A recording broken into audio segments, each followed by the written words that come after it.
Welcome to Timeless Enigma, where forgotten histories, unsolved mysteries, and the shadows of ancient knowledge gently guide us into sleep. As the world grows quiet, as the stillness of night settles in, you've found yourself once again on a path through the unknown, not in search of urgency or answers, but to wander peacefully through the questions that time itself has left behind. Tonight, we open a door to a realm of forgotten symbols and indecipherable scripts, writings carved in stone and inked by candlelight, yet never read, languages no one alive can understand, codes that defy decoding, and books whose very pages whisper of secrets lost to history. Across continents and centuries, these texts remain untouched by comprehension, like faint echoes from a time before memory, from minds that may not have thought quite like ours.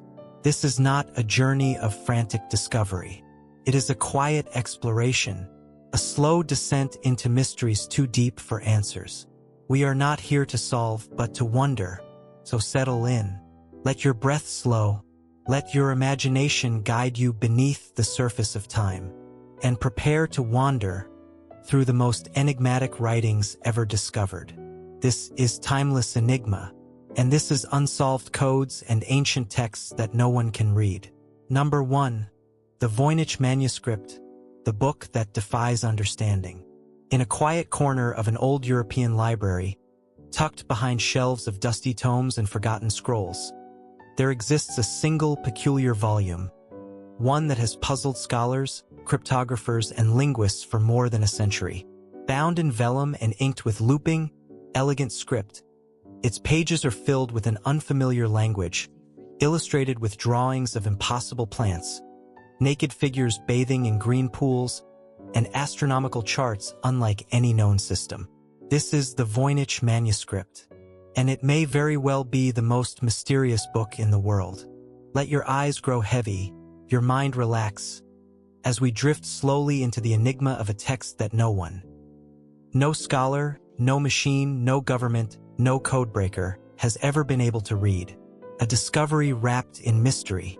The manuscript came to public attention in 1912, when an antique book dealer named Wilfred Voynich stumbled upon it in the Villa Mondragone near Rome. Hidden among a collection of old manuscripts, it stood out immediately. Its binding was medieval, yet its contents utterly bizarre. Voynich believed he had found something monumental, perhaps a lost work by Roger Bacon, the 13th century polymath and alchemist. But if it were written by Bacon, why could no one read it? Voynich took the manuscript to experts around the world, hoping for answers. But what he unleashed was not understanding. It was obsession. The manuscript itself. The book is made up of roughly 240 pages, though it's suspected that many are missing. Each page is filled with flowing script in a language completely unknown. The letters don't match any known alphabet, past or present. The writing is elegant and consistent, suggesting a practiced hand, but no one has ever seen this language elsewhere. No Rosetta Stone exists to help translate it. And then there are the illustrations. Some pages are dominated by lush botanical drawings, plants that seem real at first glance, yet none match known species. Some have curling leaves, impossible stems, or flowers that resemble those found only in dreams. Others depict nude women bathing in strange, tub-like structures connected by serpentine pipes, leading many to call this section the balneological or bathing pages. There are zodiac diagrams too, suggesting astrological significance. And many charts imply cosmological knowledge, but the celestial objects they reference cannot be identified. It is as if the manuscript was written for another world or from within one. A language without meaning? One of the most perplexing features of the Voynich manuscript is the text itself. Known as Voynichese, the language flows with apparent structure. Statistical analyses show that word frequency, repetition, and grammar-like rules do exist. It looks like a real language, but one we've never seen. In fact, some patterns are too regular, more so than natural languages. This has led some researchers to suspect it could be an elaborate hoax. But others disagree. Why would a hoaxer in the 1400s, a time when books were hand-copied and literacy rare, go to the trouble of inventing a whole language, script, and system? Why create drawings of non-existent plants and anatomies and structure them with such precision? If it was meant to fool, who was the target audience? And why has no one been able to definitively prove it false? As your breathing slows, carbon dating and origin. In 2009, radiocarbon testing was performed on the parchment, revealing a date between 1404 and 1438. This confirmed the book was no modern invention. The ink, though harder to date, appears consistent with this time as well. This places the manuscript in the early Renaissance, an era of immense curiosity, mysticism, and scientific rebirth. Yet no known author from that time has been linked to it. The origin of the book, geographically and culturally, remains completely unknown. Even more baffling, the manuscript has no corrections. Not a single crossed-out word, not a single blot of ink. It is written with such fluidity, such unwavering intention that one must assume the author either memorized the content or was transcribing from a source even more mysterious. Theories and speculations.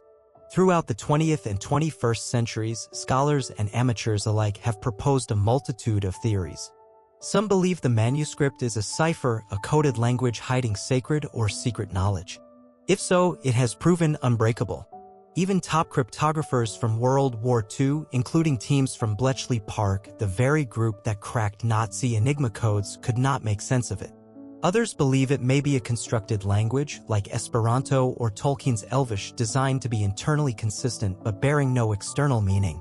If that's true, why write hundreds of pages in a private tongue no one else would understand? Then there are more esoteric suggestions. Some posit it is a medical guide for women, explaining the bathing women, herbal illustrations, and biological themes. Others think it may be a pharmacological almanac or a treatise on alchemy encoded to protect dangerous knowledge. More fringe ideas even suggest it could be of extraterrestrial origin or the ravings of a mind disconnected from this world. Still, no theory has ever fully accounted for all aspects of the manuscript: the script, the language, the images, the astronomy, the AI age, and the Voynich code. In recent years, artificial intelligence has joined the fray. In 2016, Canadian researchers fed Voynichese into a deep learning algorithm, which suggested it may have some roots in Hebrew. Another study suggested it resembled Turkish. Google Translate, despite its vast linguistic dataset, has produced nothing coherent. And in 2019, an academic claimed to have partially decoded 10 words, arguing that it might be written in an abbreviated form of medieval Latin. But the claim remains hotly disputed, and no one has independently verified a translation. The mystery holds. Even the most powerful machines on Earth, the same kinds that can beat humans at chess, write poetry, and scan the stars, have been humbled by the quiet pages of the Voynich manuscript. The allure of the unknown. So why does this book continue to fascinate? Maybe it is because the manuscript is more than just a puzzle. It's a portal, a gateway to a forgotten way of seeing the world. It whispers of ancient knowledge, of languages not yet born, of thoughts unshaped by modern tongues. Its pages are dreamlike, perfect for drifting between wakefulness and sleep. There are no answers, only soft possibilities. As you rest, imagine running your fingers over the curling ink. Feel the grain of the parchment beneath your touch. Imagine the quill that once danced over these pages, guided by a hand long vanished. Was it the hand of a monk in an abbey, laboring by candlelight? An alchemist veiled in secrecy? Or perhaps someone we cannot name, someone who never truly lived in our reality at all? The final page, and no end in sight. There is a final page in the Voynich manuscript, a fold-out diagram of interlocking circles, stars, and strange architecture. It looks like a map, a machine, or maybe a soul in diagram form. No one knows. But the ending brings no conclusion. No answer. Only deeper mystery. And perhaps that's what makes the Voynich manuscript eternal. Not because it can be solved, but because it never quite needs to be. Let your thoughts drift now, like falling petals. Let the strange alphabet dance behind your eyelids, its meanings just out of reach. There is comfort in the unknown, in knowing that some mysteries are meant to remain. Number 2, Rongorongo, the mysterious script of Easter Island. As we drift deeper into the quiet corners of the ancient world, let your breath slow and your thoughts melt into the gentle rhythm of a mystery that has puzzled scholars for generations. Far across the vast Pacific Ocean lies a remote volcanic speck of land, Easter Island. Known to its indigenous people as Rapa Nui, this isolated island is famous for its towering moai statues, massive stone faces gazing solemnly over land and sea. But there is another enigma hidden here, one not carved in stone, but etched into wooden tablets, an undeciphered writing system that has become one of the world's greatest linguistic puzzles. It is called Rongorongo. Carved with careful precision into ancient driftwood and palm, the glyphs of Rongorongo tell a story that no one alive can read. No Rosetta Stone has been found. No modern reader can say with certainty what these strange symbols mean. Are they a record of ancestors? A catalog of rituals? A spiritual code? Or perhaps a story meant only for the gods? In this quiet moment, we begin our journey into the heart of a script that has resisted every attempt to unlock its secrets. Close your eyes, if you like, and let timeless enigma guide you through a mystery whispered by waves and guarded by time. Chapter 1. A Script from the Edge of the World. Easter Island is one of the most remote inhabited islands on Earth, lying over 2,000 miles from the coast of Chile and nearly the same distance from Tahiti. Its extreme isolation only deepens the intrigue of Rongorongo's origins. The first known mention of the script comes from 1864 when Eugene Arod, a French missionary, visited Rapa Nui and noted the presence of strange carvings on wooden tablets in local homes. He described them as wooden tablets covered with hieroglyphic characters, which the natives, though they carefully preserved, said they could no longer read. Even then, the knowledge of Rongorongo was already vanishing. Oral traditions had become fractured, and the once literate elite who may have composed or understood these inscriptions had disappeared, possibly during the upheavals of colonization, slave raids, and introduced disease. What remains today are only fragments, about 24 known Rongorongo objects, scattered across museums and private collections around the world. And yet, despite the scarcity, the symbols themselves continue to whisper their presence, inviting scholars, cryptographers, and dreamers alike to wonder what forgotten truths lie within them. Chapter 2. What is Rongorongo? Rongorongo is not an alphabet in the traditional sense. It is made up of intricate glyphs, roughly 120 core signs, with hundreds of variations that resemble humans, animals, plants, celestial bodies, and abstract forms.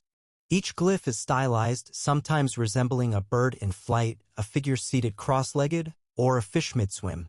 These symbols were carved using obsidian flakes or shark teeth into wood, often driftwood or wood from extinct palm trees, and read in a distinctive boustrophedon pattern, alternating directions with each line, like the path of an ox plowing a field. But here's where it becomes even more mysterious. Rongorongo does not appear to be related to any other known writing system in Oceania or beyond. It isn't clearly derived from Latin, Chinese, or any Polynesian tradition. There are no numerals, no punctuation marks, and no obvious pattern of grammar. Some believe it may be a form of proto-writing, more symbolic than phonetic. Others argue that it was a fully realized script used to record genealogies, chants, or sacred knowledge now lost. What is agreed upon is that it is unique, and there is no clear evidence of it being influenced by European writing systems before Arod's arrival. That alone has sparked debate. Did the people of Easter Island independently invent their own system of writing? If so, Rongorongo would represent one of the very few instances of writing developed independently in human history alongside cuneiform in Mesopotamia, hieroglyphs in Egypt, Chinese script, and Mesoamerican writing systems. If this is true, then Rongorongo is not just mysterious. It is monumental. Chapter 3. The Lost Readers. One of the most haunting elements of the Rongorongo mystery is the silence of the islanders themselves. When missionaries arrived in the 19th century, they imposed Catholicism and banned many traditional practices, including the reading or reciting of old texts. Some oral accounts suggest that only a privileged few, the Ariki, or priest kings, had the ability to read the glyphs, and they guarded that knowledge closely. Children may have learned by watching, but the sacred nature of the script limited its transmission. By the time Arod noticed the tablets, this oral chain had already broken. In the 1870s, a missionary named Father Roussel attempted to gather more information. He asked elders and children to copy symbols from existing tablets. What he received were inconsistent, vague reproductions, perhaps fragments of memory, perhaps mere imitation. No one could explain what the glyphs meant. Those who once understood had passed on. The living voice of Rongorongo had gone silent. And so, what remains is not a dialogue, but an echo. Chapter 4: The Artifacts That Remain. Only about 24 authentic Rongorongo texts survive today. Most are in poor condition, weathered, burned, or worm-eaten. But each carries its own weight of mystery. Among them are the small Santiago tablet, text H, perhaps the most legible, containing nearly 2,000 glyphs. It may have once held a chant or list. The Mamori tablet, text C, often considered the most important artifact, possibly linked to lunar or calendrical cycles. The large St. Petersburg tablet, text P, housed in the Russian Academy of Sciences. This tablet has been extensively photographed and studied. Each object has its own quirks. Some have borders. Some appear to be recycled driftwood. A few contain mirrored or repeated glyphs, suggesting rhythm or poetic structure. And yet no clear key has been found. It is as if the door to understanding lies just slightly ajar, but locked from the other side. Chapter 5: Theories and Speculations. Over the years, researchers have proposed numerous hypotheses about Rongorongo. Genealogical records. Many believe the tablets record family lineages and noble ancestry, echoing Polynesian oral traditions. Chants or ritual texts. The repetitive structure of some tablets suggests recitation or ceremonial use. A calendar system. Some glyphs seem to correspond to lunar phases or astronomical events. A mnemonic device. Perhaps the glyphs are not a full script but cues to aid memory. An artistic scaffolding for reciting oral knowledge. There are also bolder ideas. Some fringe theorists claim Rongorongo connects to ancient South American scripts. Others suggest extraterrestrial origins, inspired by the Moai statues and the island's alignment with celestial bodies. While mainstream academia rightly maintains a skeptical eye toward such ideas, they speak to the magnetic power of mystery, the gravitational pull that Rongorongo exerts on the imagination. Chapter 6: Attempts at Decipherment. In the 20th and 21st centuries, numerous cryptographers and linguists have tried to crack the Rongorongo code. Computer analysis, statistical modeling, and cross-linguistic comparisons have all been applied. Some patterns have emerged, such as glyphs that likely mark sentence beginnings or repeat with predictable rhythm. One notable researcher, Thomas Barthel, cataloged all known glyphs in the 1950s and created a numerical system still used today. In the 1990s, Stephen Fisher proposed a reading of the script as a system for reciting oral chants, even offering partial translations. However, Fisher's ideas remain controversial and widely debated. The truth is, without a bilingual inscription, a Polynesian Rosetta Stone, true decipherment may remain out of reach. All we have are educated guesses, tantalizing patterns, and the haunting suspicion that we're missing something just beyond comprehension. Chapter 7: Silence as Meaning. Perhaps the greatest enigma of Rongorongo is its silence. In a world where we strive to decode, label, and define, Rongorongo resists every effort. It is a mirror reflecting our limitations, our hunger to understand clashing with the quiet stubbornness of the unknown. Its silence might not be a barrier, but a form of expression in itself. What if its meaning lies not in translation, but in the act of reverence? What if the islanders carved these glyphs not to be read by modern eyes, but to speak to something eternal, a ritual, rhythm, identity? In this sense, Rongorongo is not just a lost language. It is a monument to the intangible. Closing whisper, the memory in the wood. Imagine standing on the windswept slopes of Rapa Nui, the scent of salt in the air, the moai casting long shadows at dusk. Somewhere, in the vaults of a distant museum, a wooden tablet rests quietly under glass, its glyphs silent, its meaning a whisper from the past. But in your mind, in this moment, it breathes again. The symbols are more than script. They are the echo of hands long gone, of thoughts once spoken beneath stars, of stories carved into the very fabric of wood and wind. And as we slowly drift into the next chapter of timeless enigma, let the mystery of Rongorongo linger with you. Not as something to be solved, but as something to be honored. A secret that watches and waits. Number 3. The Phaistos Disk, a spinning mystery from the Bronze Age. As the moon drifts over the ancient Mediterranean, casting silver reflections over the waves, we find ourselves gently transported back in time, back through millennia, to the island of Crete. This land, cradled by the sea, was once home to the Minoans, one of Europe's earliest civilizations, brilliant in art, architecture, and mystery. And buried within the heart of this forgotten empire, tucked beneath layers of earth and silence, a curious object lay undisturbed for more than 3,500 years. A disk, not made of gold or stone, but humble clay, roughly 6 inches in diameter. Round, flat, and stamped with symbols so enigmatic that even today we do not know what they mean or who created them. This is the Phaistos disk, a small artifact with an oversized mystery discovered more than a century ago and still resisting the best efforts of scholars and linguists to decipher its secret language. Tonight, as you settle in with the soothing rhythm of mystery, Timeless Enigma invites you to spin slowly into the enigma of the Phaistos disk, an object that may be a game, a hymn, a spell, or something no one has ever imagined. Chapter 1, Discovery in the Dust. The year was 1908. At the sprawling ruins of Phaistos, a Minoan palace complex on the southern side of Crete, Italian archaeologist Luigi Pernier was carefully excavating a storeroom buried beneath the rubble. Amid the dust and debris, his team uncovered a small, circular disk of fired clay sealed within the earth for thousands of years. What they saw startled them. On both sides of the disk were rows of mysterious symbols arranged in a spiral winding from the outer edge toward the center. These were not carved by hand, but pressed into the clay using small stamps. Each symbol was neat, uniform, deliberate. In total, there were 241 individual impressions made up of 45 unique signs. Some depicting human figures, animals, tools, plants, or abstract designs. They were unlike anything found elsewhere in the Minoan world. To this day, no other object like it has ever been found.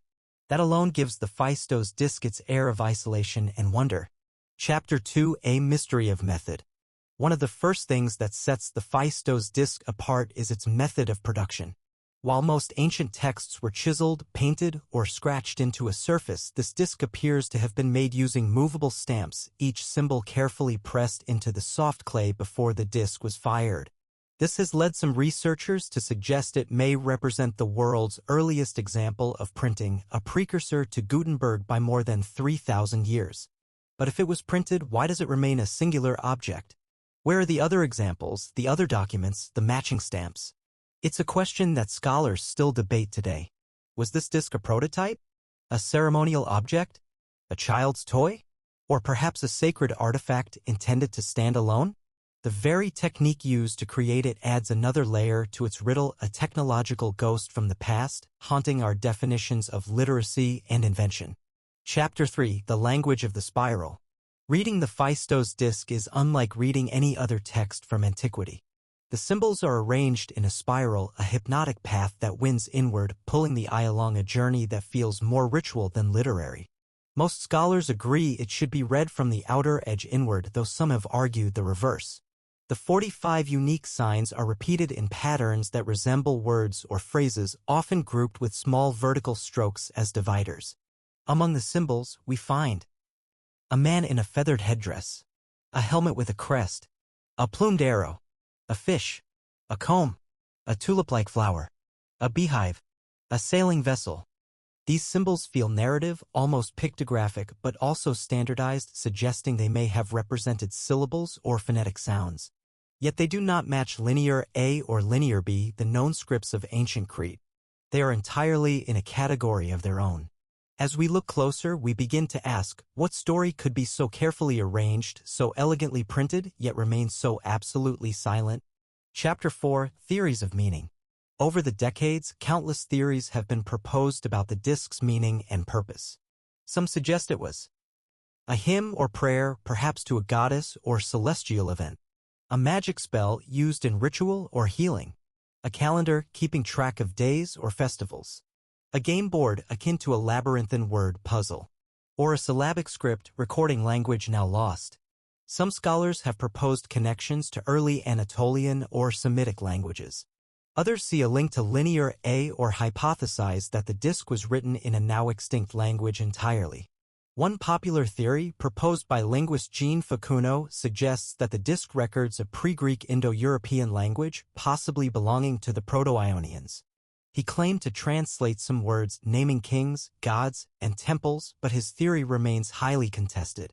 Another theory, from computer scientist Dr. Jerome Eisenberg, suggests that the disk might be a forgery and object created as a hoax during the fervor of early 20th century archaeology. But this idea is largely dismissed by most scholars due to the careful excavation records and the disk's stylistic match with Minoan artifacts.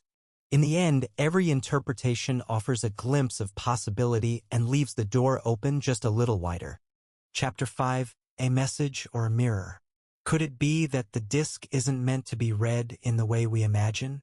That our need to assign narrative structure, syntax, and phonetic rules is, in itself, a barrier? Some researchers propose that the Phaistos disk may be symbolic rather than linguistic, a ceremonial token, a cosmological diagram, or an object for ritual storytelling. The spiral design has long been a symbol of life, birth, time, and renewal across cultures. Is the disk a prayer to the turning heavens? A metaphor in clay?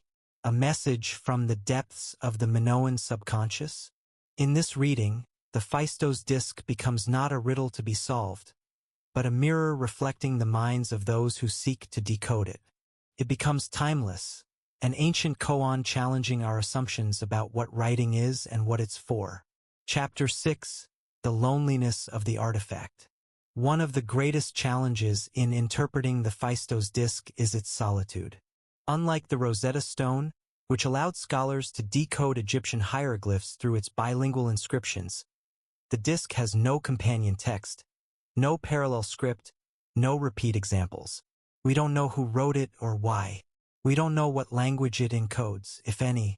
We have no context, no additional objects that share its script. It is the only one of its kind. It is a voice without an echo.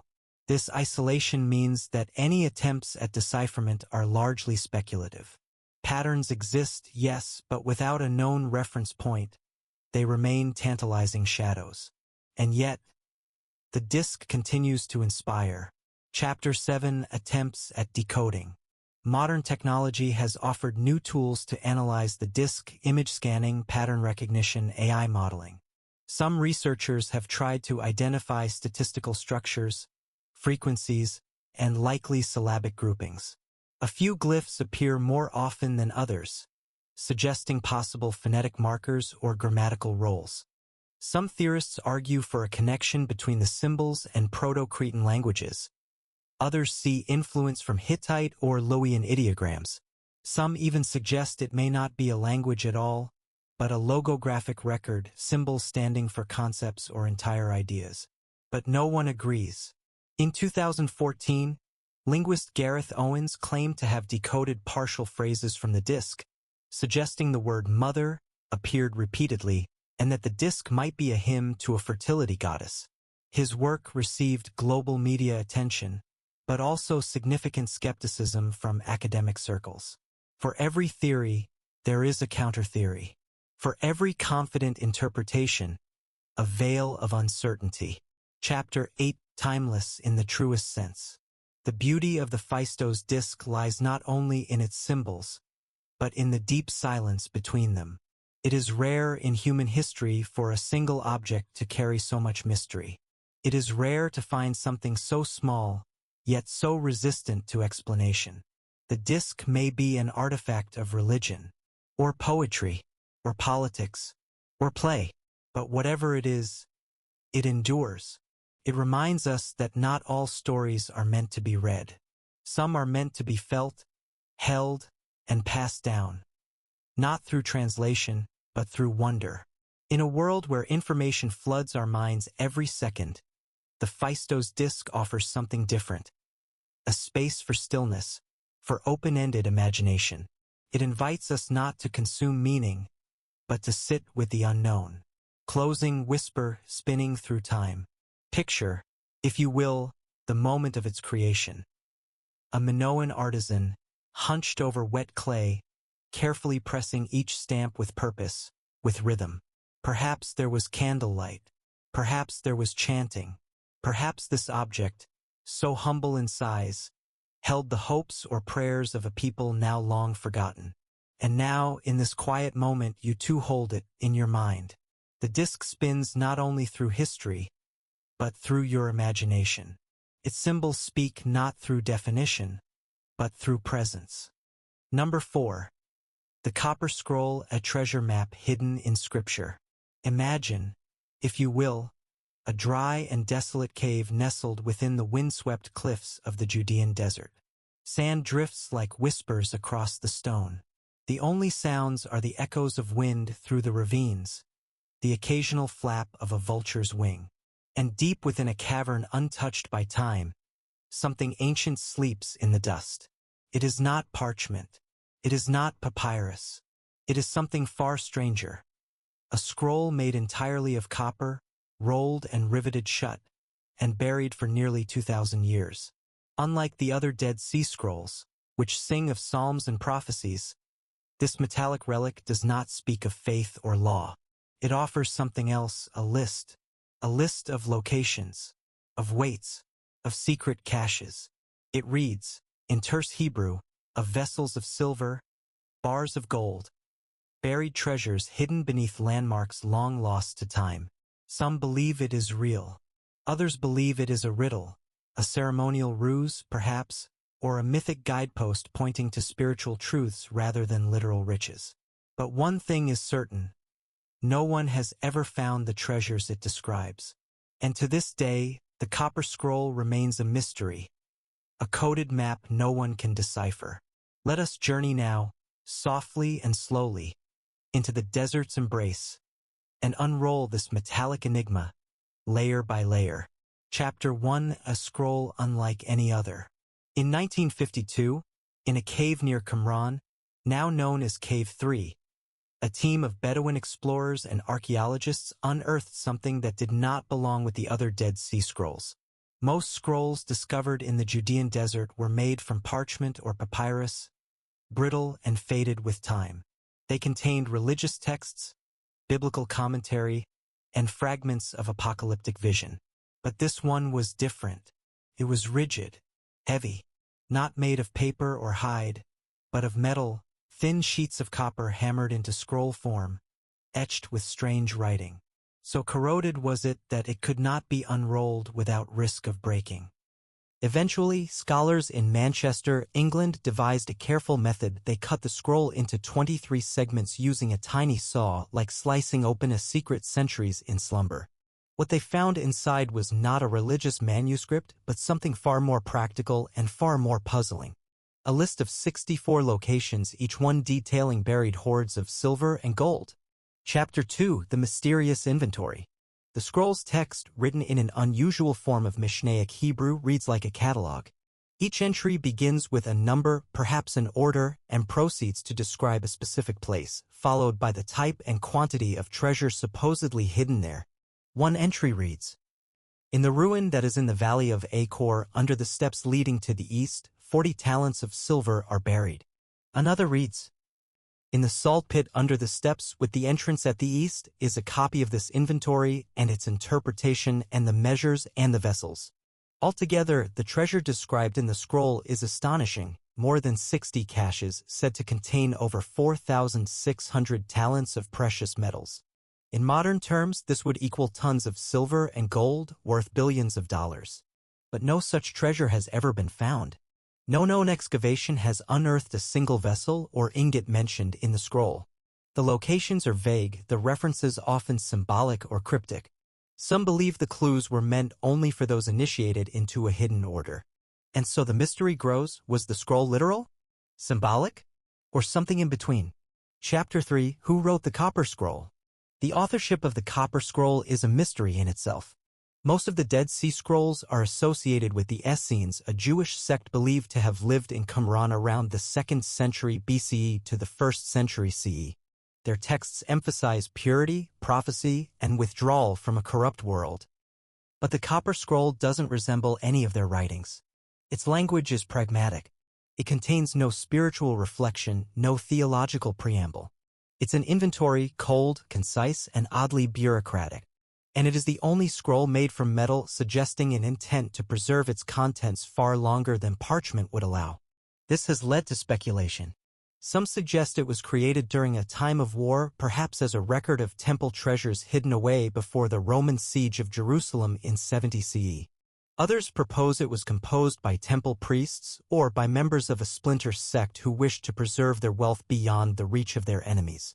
And still others believe the scroll's true authorship lies deeper in the shadows, perhaps as a coded document from a secret of priesthood, passed down through hidden hands. Whoever wrote it, they took great care to protect it. And they did not expect it to be read by just anyone. Chapter 4, Codes Within Codes. There's something cryptographic about the copper scroll. Though written in a known language, the meanings are obscured by geographic ambiguity and possibly by intentional encryption. The references to ruins, cisterns, tombs, and aqueducts may not be literal, they could be metaphors, code words, or references understood only by a select few. Some researchers believe the scroll was designed as a puzzle meant to be solved only by those who possessed another key, perhaps a companion scroll or oral tradition lost to time. Others point to peculiarities in the text, repeated phrases, abrupt syntax shifts, and mention of a copy of this inventory being hidden at another location. This suggests the scroll might not stand alone. It may be one half of a larger system. If true, then what we possess today is not the full message, but only the visible layer of a deeper code. A whisper of a treasure map without a compass. Chapter 5, Theories and Speculations. Over the years, many have attempted to decode the Copper Scroll's secrets. Some believe it refers to the Second Temple treasure hidden before the Roman conquest. Others tie it to the mythical Temple of Solomon, claiming the scroll is the last echo of Israel's ancient wealth. Still others speculate the scroll doesn't describe a real treasure at all, but is instead a spiritual metaphor, a symbolic representation of inner purity, divine wisdom, or the sacred teachings of a lost sect. There are even fringe theories suggesting the scroll points to treasures taken by ancient Egyptians or that it hides clues to pre-exilic Hebrew traditions no longer remembered in mainstream Judaism. Despite decades of scholarly work and field expeditions, none of the described locations have yielded results. The treasure, if it exists, remains hidden.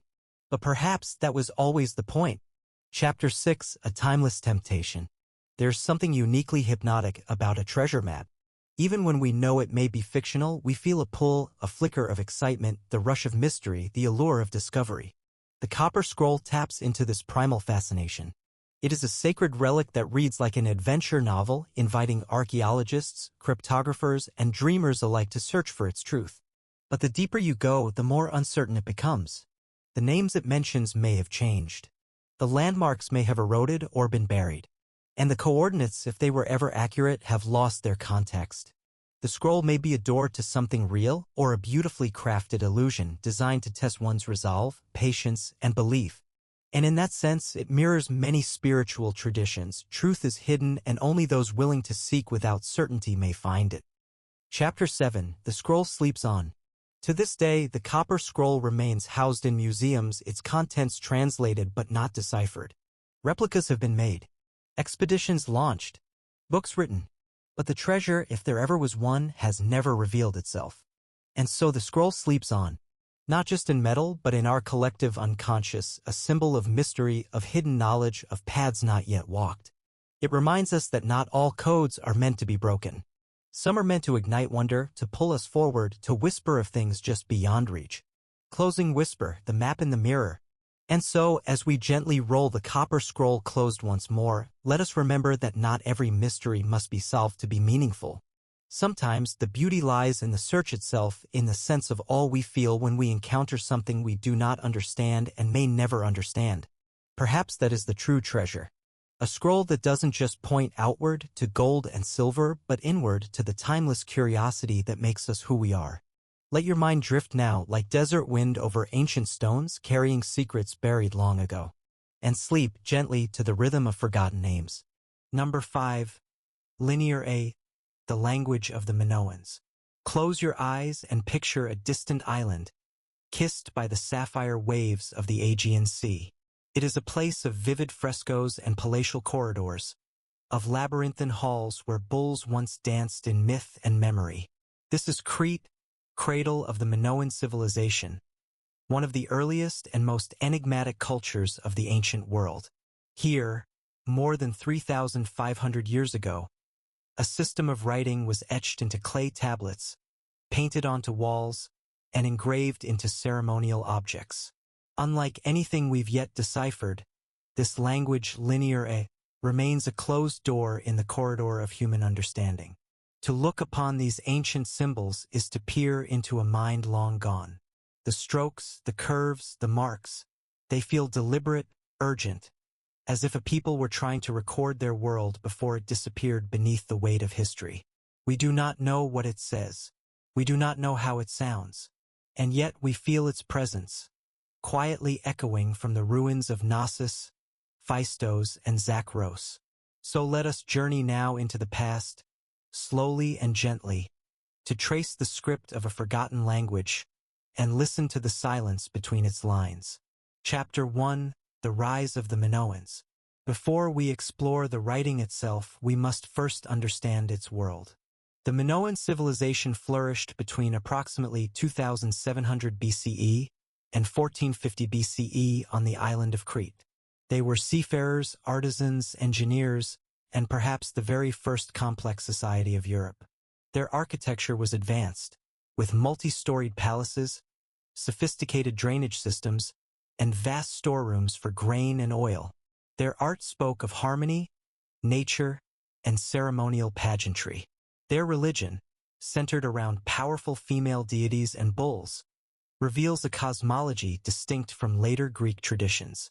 And yet, despite all their advancements, the Minoans vanished, perhaps due to natural disaster, invasion, or both.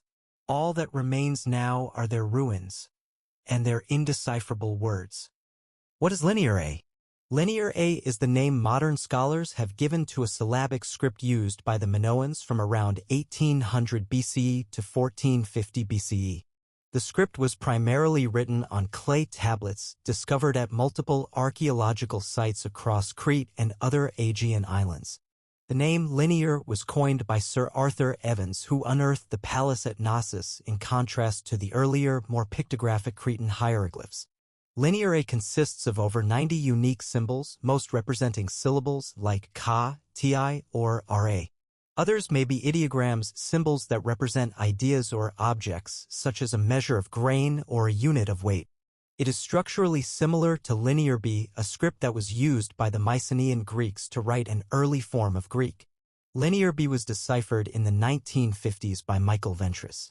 But when scholars tried to apply the Linear B phonetic values to Linear A, the result was nonsense. The characters may look similar, but they encode an entirely different language, one that we do not know and one that appears to be unrelated to any living tongue. The unread language. To decipher a script, one typically needs three things: a bilingual inscription, a knowledge of the underlying language, and a sufficient quantity of surviving text. With Linear A, we have none of these. There is no Rosetta Stone equivalent for Linear A, no parallel translation in another language. The language encoded within is unknown, possibly unrelated to any language ever recorded. And the amount of text is frustratingly small, just a few hundred inscriptions, most of which are short and formulaic. Because of this, Linear A remains one of the greatest unsolved linguistic puzzles of the ancient world. What we can read and what we can't. Despite the mystery, there are some things scholars can piece together. Because of the similarities in structure to Linear B, researchers have been able to identify some likely numerical signs, standard measurements, and administrative patterns. For example, many Linear A tablets seem to be inventories listing goods like grain, olive oil, or textiles. But when it comes to names, verbs, or grammar, the scroll turns silent. There are theories, of course. Some suggest the language is an early Anatolian tongue, others propose connections to Luwian, Hattic, or even Sumerian. Still others believe it may represent a language isolate, a linguistic fossil from a time before Indo-European languages swept across Europe. Whatever its roots, the language of Linear A has vanished. It was likely spoken only on Crete and a few nearby islands. And when the Mycenaeans arrived and took over, Linear B replaced it and the Minoan tongue slipped into oblivion. Theories and hypotheses. The study of Linear A has inspired countless speculative attempts at translation. Some scholars have assigned phonetic values to the symbols, but without knowing what language lies beneath, the results are little more than guesswork. A few entries on Linear A tablets seem to resemble words in Linear B, but whether that's due to shared origin or sheer coincidence remains unclear. Others propose that the script is a form of Proto-Indo-European, while a few fringe theories link it to everything from Basque to Japanese, connections largely rejected by mainstream linguistics. There's also the tantalizing question of religious or poetic texts. Could Linear A contain hymns, myths, or prayers that have been lost forever? Some fragments suggest formulaic repetition, which may indicate ritual incantations. But again, without a key, these are only shadows. Listening to stone. As we step gently back from the ruins of Knossos, the clay tablets sleeping in museum vaults around the world remain unchanged. The characters carved into them are still crisp, the meaning still unknown. But perhaps that's okay. Not every mystery is meant to be solved. Some are meant to linger, to invite curiosity, to inspire dreams, to whisper across the ages. Linear A, in its quiet defiance, reminds us that the human story is far older, deeper, and more complex than we often assume. And in the hush of the night, as your thoughts drift like waves across time, you might imagine those ancient scribes carefully pressing their stylus into wet clay, capturing thoughts that would one day become a timeless enigma. Number 6. The Indus script whispers from the Harappan civilization. Let us travel once more into the mist of forgotten time. This time to a vast river valley, where the earth once trembled with the heartbeat of one of the world's earliest civilizations. The air here is dry and warm. Dust clings to every crumbled brick and sun-bleached wall. And nestled within the ruins, on small clay seals and tablets no larger than a hand, lie markings. Strange, deliberate, silent. This is the Indus script, the written language of the Harappan civilization. A culture that flourished more than 4,000 years ago, yet left behind no monuments to kings, no war records, no decipherable texts, just symbols, carved on steatite seals, etched into pottery, occasionally scratched into tools or copper plates. There is writing here, but not a single sentence has ever been read. We do not know what the Harappans called themselves. We do not know what language they spoke. We don't even know if their script was used to write words or something else entirely. And so tonight, as we walk quietly among the shattered stones of Mohenjo-Daro and Harappa, we will peer into one of the greatest linguistic mysteries in history, the lost script of the Indus Valley, the Indus Valley Civilization. The Indus Valley Civilization, also known as the Harappan Civilization, emerged around 2600 BCE in what is now Pakistan and northwest India. It was one of the world's three great early civilizations, alongside Egypt and Mesopotamia. And yet, for centuries, its very existence was unknown. It wasn't until the 1920s that archaeologists began to uncover the remains of two massive cities, Harappa and Mohenjo-Daro. What they found astonished the world. Grid-like city planning, underground drainage systems, standardized brick sizes, even public baths. These features revealed a level of urban sophistication unmatched for millennia. But while the cities were grand, they lacked something familiar. There were no temples, no royal tombs, no towering statues or victory inscriptions. There were no kings, no conquests, just homes, streets, tools, and seals. Seals with animals, seals with symbols. Seals that hinted at a form of writing long lost. The symbols themselves. The Indus script is found on around 4,000 known artifacts, most commonly small square seals made of steatite, a soft, easily carved stone. Each seal features short sequences of symbols, rarely more than 5 or 6 characters, and often accompanied by a beautifully carved animal. Unicorns, bulls, elephants, even mythical creatures. The script includes between 400 and 600 unique signs, depending on how scholars classify variants. Many appear to be abstract shapes, others resemble natural objects, trees, fish, human-like forms. Some characters repeat frequently. Others appear only once in the entire corpus. What makes the script so unusual is its brevity. Most inscriptions are extremely short, just a few symbols and almost never more than 20 characters. This makes it incredibly difficult to decipher. Imagine trying to understand English with only 100 tweets, none of them more than 6 words long, and no Rosetta Stone to help. Is it even a language? One of the great debates around the Indus script is whether it truly represents a written language, or if it's something else entirely. Some scholars argue that the script is logosyllabic, like Sumerian cuneiform, with signs representing both whole words and individual syllables. Others think it may be purely logographic, like Chinese, with each symbol representing an idea. But there are skeptics too. In 2004, a controversial paper argued that the Indus script is not writing at all, but rather a system of non-linguistic symbols, used more like heraldic emblems or religious marks. This theory sparked intense academic debate. Most experts, however, believe it is writing, and that the brevity of the inscriptions simply reflects the context. Perhaps names, titles, or ownership tags used in trade. Still, without longer texts or bilingual translations, the debate lingers. Lost sounds and vanished speech. Unlike Egyptian or Mesopotamian scripts, the Indus script was never deciphered by ancient or medieval scholars. It fell into silence with the decline of the Harappan cities around 1900 BCE and was forgotten until modern excavations uncovered it again. We do not know what language the script encoded.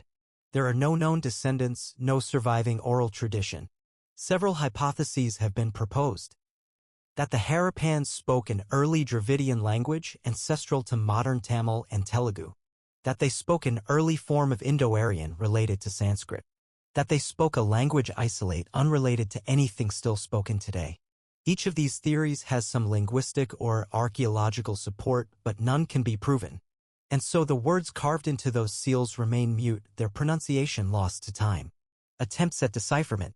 Over the decades, hundreds of scholars have tried to unlock the Indus script. Some attempt to assign phonetic values to the symbols, comparing them with Dravidian roots. Others look for repeating patterns that might suggest grammar, syntax, or numbers. A few claim to have made partial breakthroughs identifying potential words for king, merchant, or fish, but none of these interpretations have gained universal acceptance. In fact, no full sentence has ever been reliably translated. A major obstacle is the lack of context. There are no bilingual inscriptions like the Rosetta Stone, and with so few long texts, statistical analysis remains limited.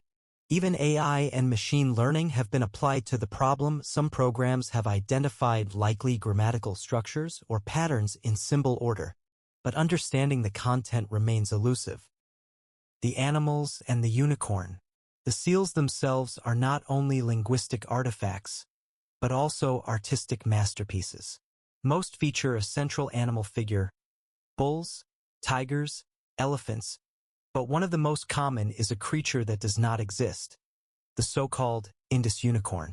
This beast has a single long horn, curled slightly forward. It has no known counterpart in nature, yet it appears on hundreds of seals. Some believe it is symbolic, perhaps a sacred or mythical animal. Others think it may represent a stylized bull or some kind of totem. The presence of the unicorn on so many inscriptions has inspired a wealth of speculation. Was it the emblem of a ruling class? A symbol of purity? A clan or merchant identifier? Like the script itself, the unicorn refuses to speak. Lost cities, lost knowledge. The Indus civilization did not collapse all at once, but slowly declined, possibly due to climate change, river shifts, trade collapse, or internal strife. By 1300 BCE, the great cities were abandoned. The script fell out of use, and the language it recorded, whatever it was, vanished completely. Unlike Egyptian or Mesopotamian traditions, the Harappan culture left no written records, no epic poems, no lists of kings. Just symbols. Silent symbols. We may never know if those seals told stories, issued commands, recorded prayers, or simply marked ownership. Why the Indus script still haunts us. The mystery of the Indus script is not just a puzzle of ancient linguistics. It's a reminder of how fragile knowledge can be. Here was a civilization as advanced as any of its time, urban, literate, organized, and yet it left behind no decipherable voice. What wisdom was lost when the last Harappan scribe pressed symbols into clay? What myths, laws, philosophies, or names slipped into darkness when the river changed its course? The script reminds us that human memory is not infinite, that civilizations rise and fall, and with them go their languages, their stories, and their truths. And yet the script endures. Etched into seals, buried for thousands of years, and now housed in quiet museums and archaeological archives, the Indus symbols are still waiting for someone to see them in a new light, waiting for their meaning to rise again like a sun over forgotten fields. A civilization in silence. As you drift off to sleep, picture those ancient seals, cool to the touch, their markings still sharp despite the centuries. Imagine the hand that carved them, the eyes that read them, the voice that once spoke what we can no longer hear. The Indus script is more than an undeciphered language. It is a whisper from a world we almost forgot. And perhaps it is still speaking, quietly, in the hush of time. Number 7. The Rongorongo Codex, an enigma written in shadows. In the dim stillness of a forgotten library, tucked behind rows of brittle manuscripts and the lingering scent of time, lies a codex so baffling, so cryptically silent, that it has resisted the most brilliant minds for over 2 centuries. This, dear dreamers, is the Rongorongo Codex, a book that defies all translation, classification, or consensus. It is a message from a past we cannot reach and a voice from a language we cannot understand. Tonight, in the gentle embrace of mystery, we turn the ancient pages of the Rongorongo Codex and let its silent whispers lull us deeper into wonder. The Rongorongo Codex surfaced in the 19th century, not in some exotic ruin, but in Hungary, or at least that's where it was discovered. The book contains 448 pages of handwritten script, accompanied by over 80 illustrations. At first glance, it may seem unremarkable, a religious or historical manuscript from centuries ago. But the moment one tries to decipher its text, the enigma begins. The writing is composed of nearly 200 unique characters, written in an unknown script. Unlike common alphabets, it has no resemblance to Latin, Greek, Cyrillic, or any Eastern system. It flows from right to left, and yet, its punctuation and style seem inconsistent. Linguists, cryptographers, and historians have all taken turns trying to unlock its code, and yet, not one definitive translation has ever been agreed upon. But what do we know about this peculiar artifact? The codex is named after the Hungarian city of Rongorongo, where it was first kept. In the early 1800s, it was donated to the Hungarian Academy of Sciences by Count Gustav Bathyany. Its origin before this point remains a mystery. There are no known authors, no dated entries, and no corroborating documents. It appears, quite literally, out of nowhere. The language of the Rongorongo Codex does not correspond to any known alphabet. Some researchers have speculated that it could be a form of shorthand, an invented language, or even a cipher. Yet the sheer length and consistency of the writing suggests something more structured. If it were nonsense, it would be hard to sustain such uniformity across hundreds of pages. One intriguing feature is the codex's illustrations. They depict a wide array of scenes: religious rituals, crucifixions, processions, and even battles. What is fascinating is that the imagery seems to blend Christian, pagan, and even Islamic symbols. Soldiers are shown with a crescent moon on their banners, yet priests hold crosses. This blending of motifs raises difficult questions. Was this a syncretic belief system? A lost sect? A symbolic metaphor? Or were these scenes drawn by someone who had absorbed fragments of different cultures? Various theories have surfaced throughout the years. Some have claimed the Rongorongo Codex is a hoax, a 19th century fabrication designed to fool scholars, or perhaps even created as a joke by a bored aristocrat. Yet, this theory struggles to explain the sheer volume and complexity of the text. If it were a forgery, why go to such tremendous effort to construct a consistent, detailed script across hundreds of pages? In 2003, Hungarian researcher Attila Nyri proposed that the codex was written in a form of Old Hungarian, with the script resembling an early version of the secular Hungarian runes. His interpretation suggested that the book contained Christian religious content, perhaps a gospel. However, this claim, while intriguing, could not be verified or replicated by other experts. No consensus formed. Others have suggested the language may stem from Sanskrit or Brahmi roots. Some illustrations depict architecture and clothing that resemble those seen in ancient India or Central Asia. Could the codex have traveled far across the ancient world before ending up in Hungary? Or was it created by someone with knowledge of both Eastern and Western iconography? Then there's the controversial theory from Romanian researcher Viorica Enechiic, who argued the codex was written in a form of Vulgar Latin and that it documented the history of the Dacians, an ancient people of Eastern Europe. Her translation claimed to reveal a chronicle of battles, kings, and religious doctrine. However, her work was dismissed by many scholars due to questionable methodology and selective interpretation of characters. What remains most compelling about the Voynich Codex is how it eludes classification entirely. It is not merely a linguistic puzzle, it is a cultural riddle. The artwork refuses to anchor it to a single tradition. The script refuses to conform to any known family. And the mystery refuses to age. Decade after decade, new eyes peer into its pages, and yet the silence of its meaning only deepens. Could it be a lost language of a forgotten people? A sacred text of a hidden sect?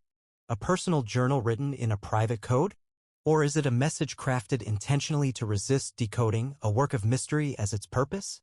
Let us imagine for a moment the person who created this book. Perhaps by candlelight, centuries ago, they dipped a quill into ink and slowly wrote line after line of symbols no one else could read. Did they smile, knowing they had hidden something precious in plain sight? Or were they speaking to a future they hoped would one day understand? Some have speculated the book is mystical in nature, a vessel of esoteric knowledge meant only for the initiated. That it speaks not to the mind, but to the intuition, like a dream whose meaning is felt more than known. Much like the Voynich manuscript, the Voynich Codex serves as a mirror for our curiosity. In its unknowability, it reminds us of the vastness of human history, of all that has been lost, hidden, or left behind. It is a symbol not only of mystery but of patience. It teaches us that some truths may never be fully understood and that perhaps that is part of their purpose. As you drift now deeper into rest, let your thoughts wander into the pages of the Codex. Let the symbols dance across your imagination. Let the voices of a long-lost past whisper softly through your dreams. For even when meaning is unclear, wonder never is. The Voynich Codex remains untranslated, unbroken, undecoded. Number 8. The Singapore Stone Inscription, a lost message carved in stone. There is something strangely poetic about a message lost to time, something once carved with care, chiseled into stone with meaning, perhaps desperation, perhaps reverence, and now only silence remains. In a corner of the world where tropical forests meet the sea, an ancient boulder once stood, bearing a cryptic message that no one today can fully read. This is the story of the Singapore Stone, a monument to a mystery that was literally shattered before it could be solved. And as we slowly journey into its history, we find ourselves not only navigating through layers of time, but wandering through the quiet corridors of forgotten kingdoms, lost scripts, and unanswered questions. The kinds of questions that linger long into the night. Welcome to another enigma of the ancient world. A massive boulder on the shores of the past. The Singapore Stone was not simply a carved rock. It was a gigantic sandstone boulder nearly 3 meters high and wide, imposing, weathered, and enigmatic. It stood at the mouth of the Singapore River, guarding the passage between land and sea like a sentinel from a bygone age. To those who passed it daily in the 19th century, it may have seemed like nothing more than a relic, a curiosity. But to those who looked more closely, the stone whispered secrets. Carved into its surface were inscriptions, a script so old, so unfamiliar, that even the most learned scholars could not read it. In fact, by the time colonial administrators and British explorers noticed the boulder in earnest, parts of the inscription had already worn away. The stone had stood for centuries, exposed to sun, storm, and tide. And though its location had long been known to the local Malay population, who gave it reverent nicknames and associated it with local legends, its meaning remained a silent mystery. destruction in the name of progress. What makes the Singapore stone mystery even more tragic is what happened next. In 1843, the British authorities made a decision that would prove irreversible.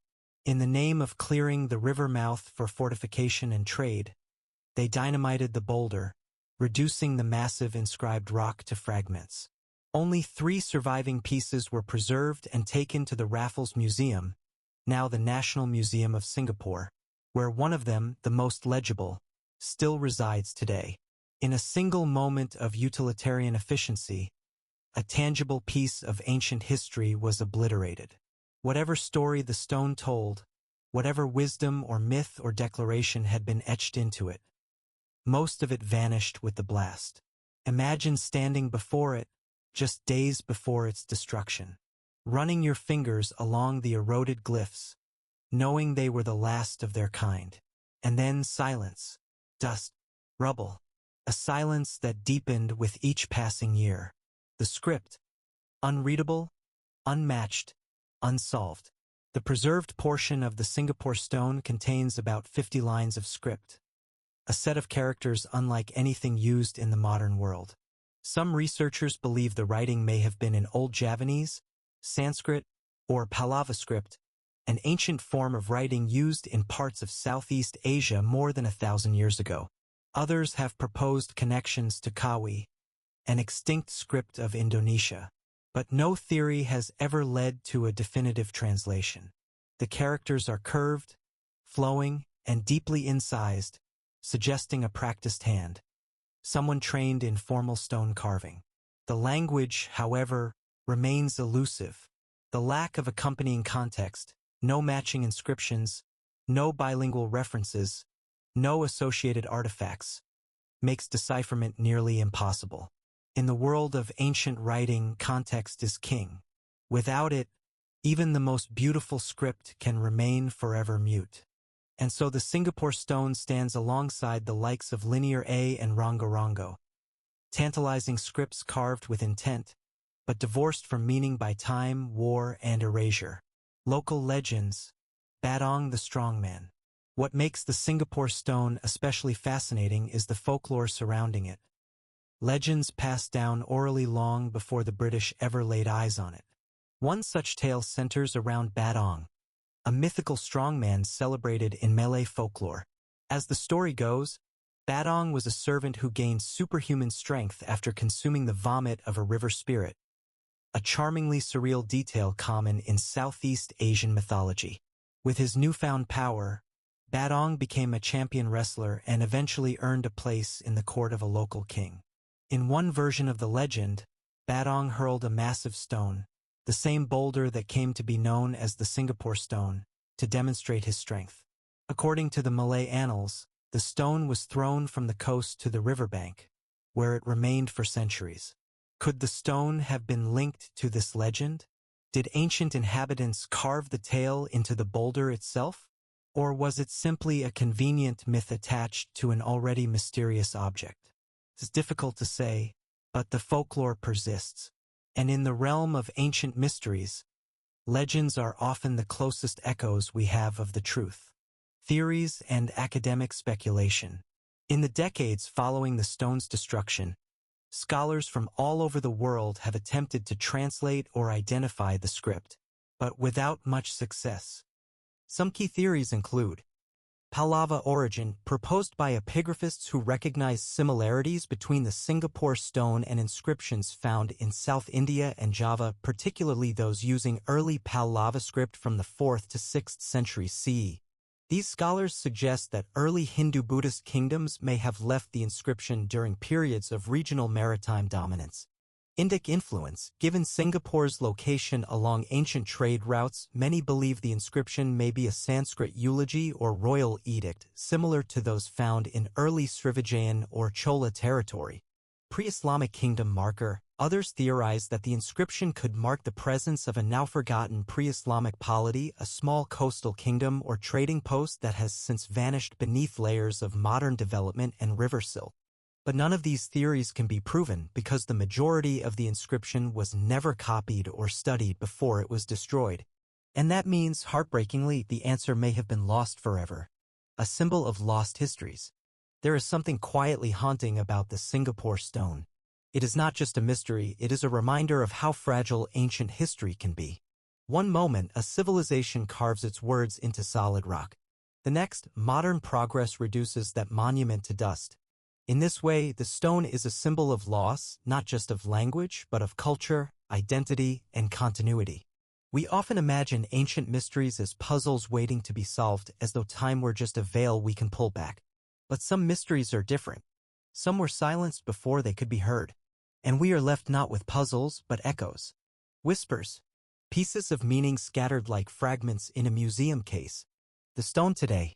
Today, what remains of the Singapore stone, just one surviving fragment, sits quietly in the National Museum of Singapore. Encased in glass, it draws visitors with its graceful, looping script. Mysterious, elegant, unknowable.